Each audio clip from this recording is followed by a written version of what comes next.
Pemberontakan besar-besaran terhadap pemerintahan Suriah sejak akhir November lalu akhirnya berhasil melengsarkan Presiden Suriah Bashar al-Assad yang telah memimpin sejak tahun 2000.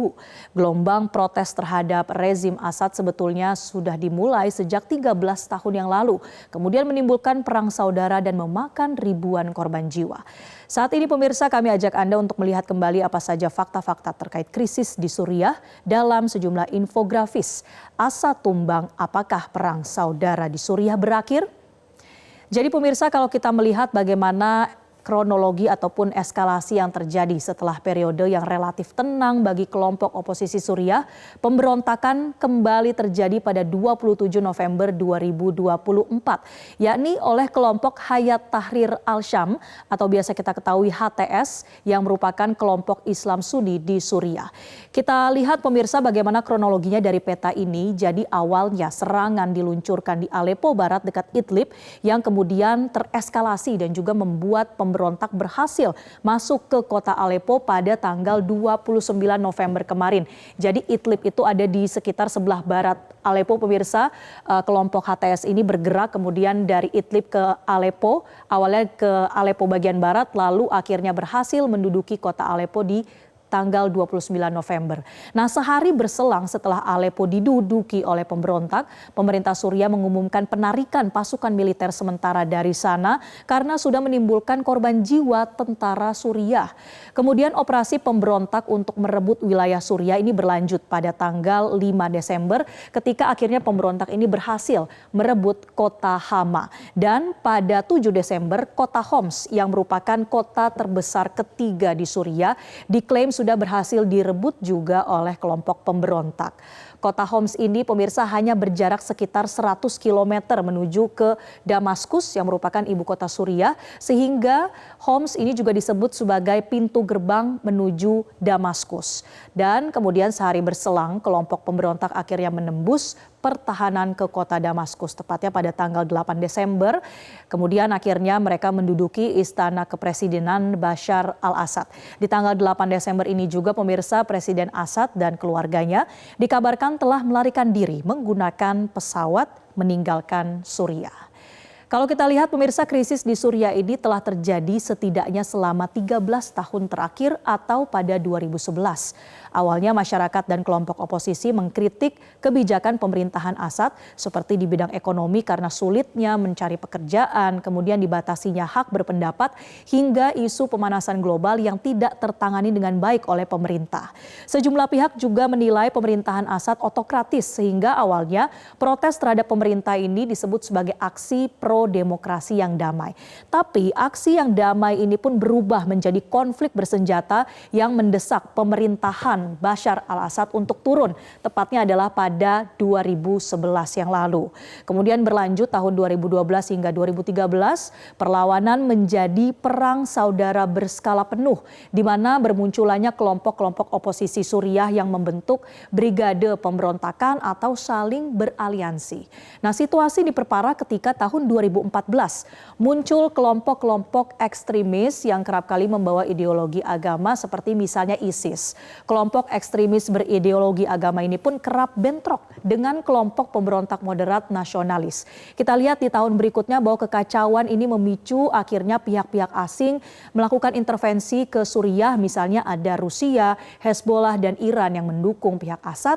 Lalu di 2017 hingga 2019, kemudian secara bertahap pemerintahan Assad berhasil merebut kembali wilayah yang telah diduduki oleh para pemberontak. Dan di 2020 sebetulnya sudah disepakati pemirsa, ada gencatan senjata di Suriah yang difasilitasi oleh pihak Rusia dan juga Turki. Nah, pertanyaan berikutnya, di mana saat ini Presiden Assad? Nah, Bashar Assad dan keluarga dikabarkan telah tiba di Moskow, Rusia. Dan Kremlin atau Istana Kepresidenan Rusia ini mengkonfirmasi bahwa Presiden Putin telah memberikan suaka untuk Assad dan juga keluarganya. Perang sejak tahun 2011 ini pemirsa telah menelan ribuan korban jiwa. Kalau kita menghitung dari 27 November saja, ini ada total 910 korban jiwa selama 11 hari pemberontakan. Dan sejak 2011 diperkirakan telah menewaskan 500.000 orang. Sementara lebih dari 6 juta warga Suriah lainnya harus mengungsi. Ini menyebabkan terjadi krisis pengungsi yang cukup besar di Suriah. Dan selanjutnya pemirsa, bagaimana respon ataupun langkah yang diambil oleh pemerintah Indonesia. Saat ini sudah diterapkan oleh KBRI Damaskus siaga 1 bagi seluruh wilayah di Suriah yang awalnya hanya diterapkan di Aleppo dan Hama, tapi kini sudah diterapkan untuk seluruh WNI di seluruh wilayah di Suriah. Dan jumlah WNI di Suriah ini tercatat ada sebanyak 1.162 orang dengan KBRI Damaskus yang terus mengupdate bagaimana situasi terkini. Sudah juga ada rencana evakuasi WNI bila situasi kian memburuk. Terkait dengan sikap geopolitik pemerintah Indonesia sebetulnya seperti apa menanggapi krisis ini?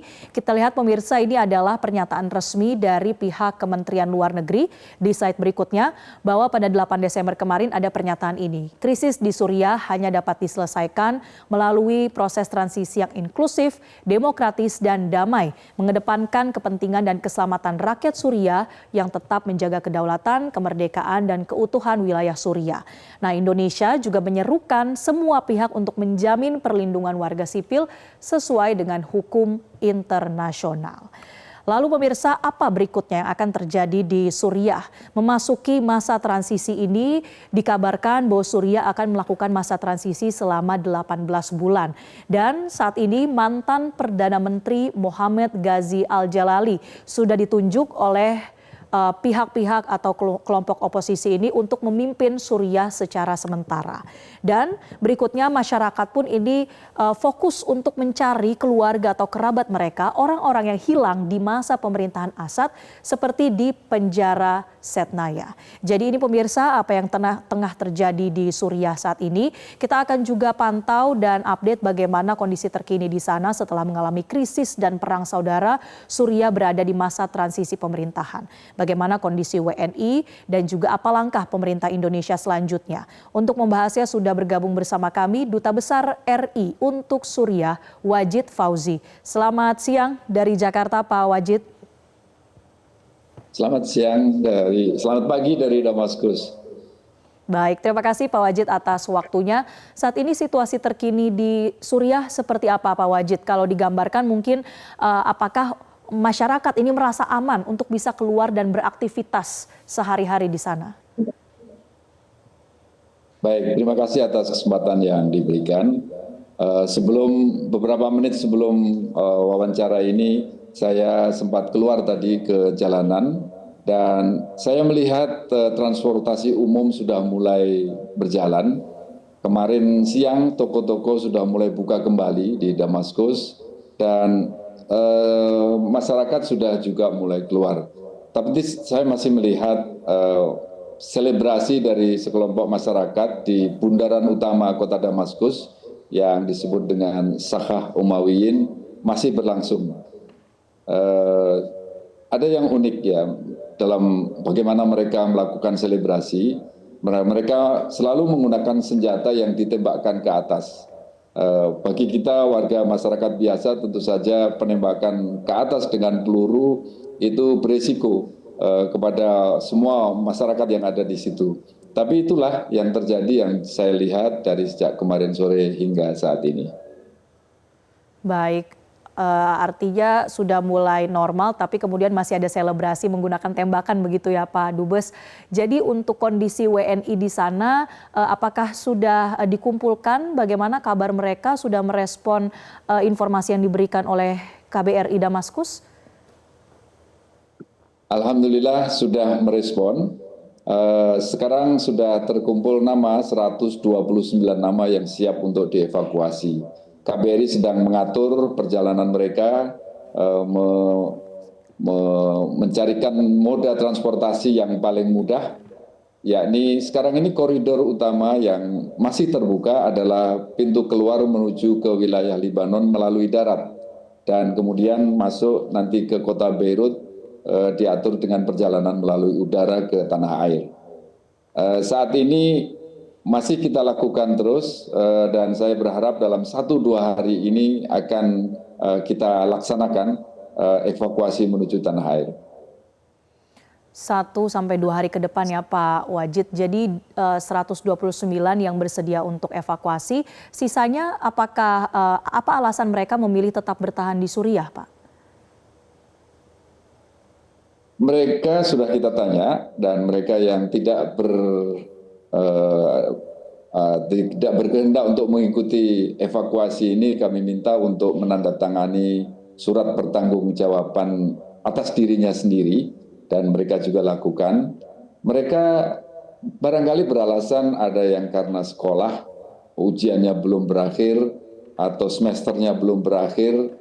Kemudian ada juga yang karena anaknya sekolah, berbagai macam alasan yang tentu saja KBRI tidak bisa serta-merta memaksa mereka untuk meninggalkan Suriah melalui evakuasi ini.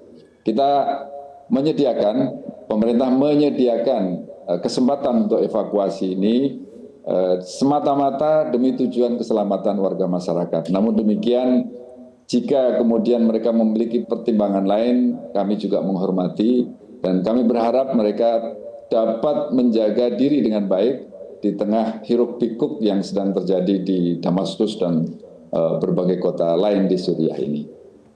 Baik.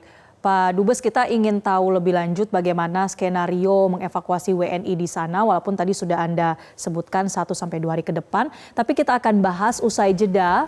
Pak Dubes, mohon tetap bersama kami dan pemirsa kami akan kembali sesaat lagi. Pak Wajid, terkait skenario evakuasi WNI untuk kembali pulang dari Suriah, bisa Anda jelaskan bagaimana pihak-pihak siapa saja yang akan dilibatkan dalam evakuasi ini, Pak? Dan apakah situasi di Timur Tengah ini memang sudah cukup kondusif untuk melakukan evakuasi ini juga dengan aman?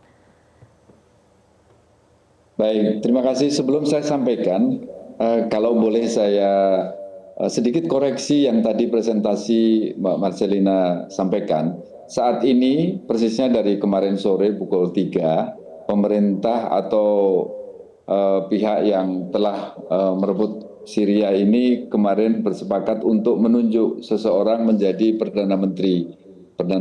Kita tidak tahu apakah itu Perdana Menteri sementara, tetapi sebagai Perdana Menteri bukan Bapak Muhammad Al-Jalali, tetapi Bapak Muhammad Al-Bashir. Pak Muhammad Al-Jalali itu adalah Perdana Menteri terakhir kemarin pada masa pemerintahan Presiden Bashar al-Assad. Nah sekarang dari beliau diserah terimakan kepada Perdana Menteri yang baru, yaitu Bapak Muhammad Al-Bashir. Pak Muhammad Al-Bashir itu sebelumnya adalah gubernur atau di wilayah Idlib. Jadi kita tunggu kebijakan-kebijakan baru pemerintah Suriah yang diambil oleh Perdana Menteri yang baru. Kembali ke pertanyaan tadi, senario apa saja yang disiapkan oleh Kedutaan Besar Republik Indonesia.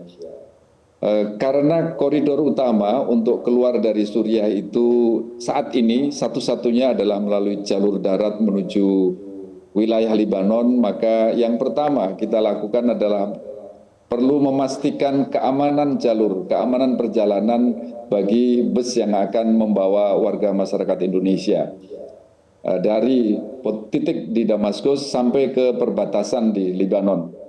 Kemudian untuk itu maka di dalam Damaskus sendiri kami melakukan koordinasi dengan aparat siapapun yang berkuasa di sepanjang perjalanan itu.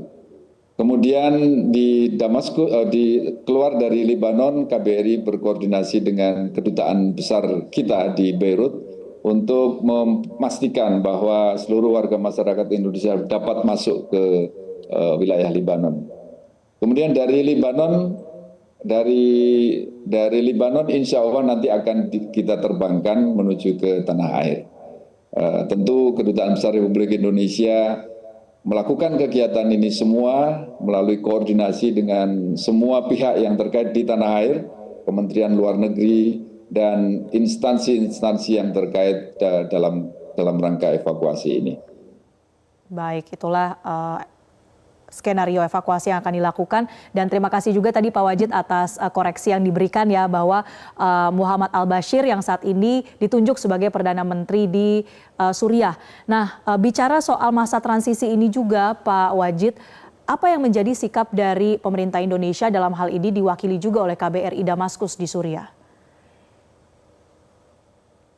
Tentu KBRI dalam bersikap atau mewakili pemerintah Indonesia merilai kepada apa yang telah ditetapkan oleh Kementerian Luar Negeri. Persis seperti yang telah ditayangkan di dalam presentasi tadi, bahwa krisis di Suriah ini hanya dapat diselesaikan melalui suatu proses transisi yang inklusif, demokratik, dan damai, serta mengedepankan kepentingan dan keselamatan rakyat dengan tetap menjaga kedaulatan, kemerdekaan, dan keutuhan wilayah Suriah. Baik, kita harapkan situasi di sana akan berangsur aman begitu ya Pak Dubes untuk upaya evakuasi warga negara Indonesia dari Suriah, dan yang memilih tinggal di sana juga bisa tetap aman, kita doakan. Terima kasih Pak Wajid Fauzi, Duta Besar RI untuk Suriah, sudah bergabung bersama kami di Metro Siang.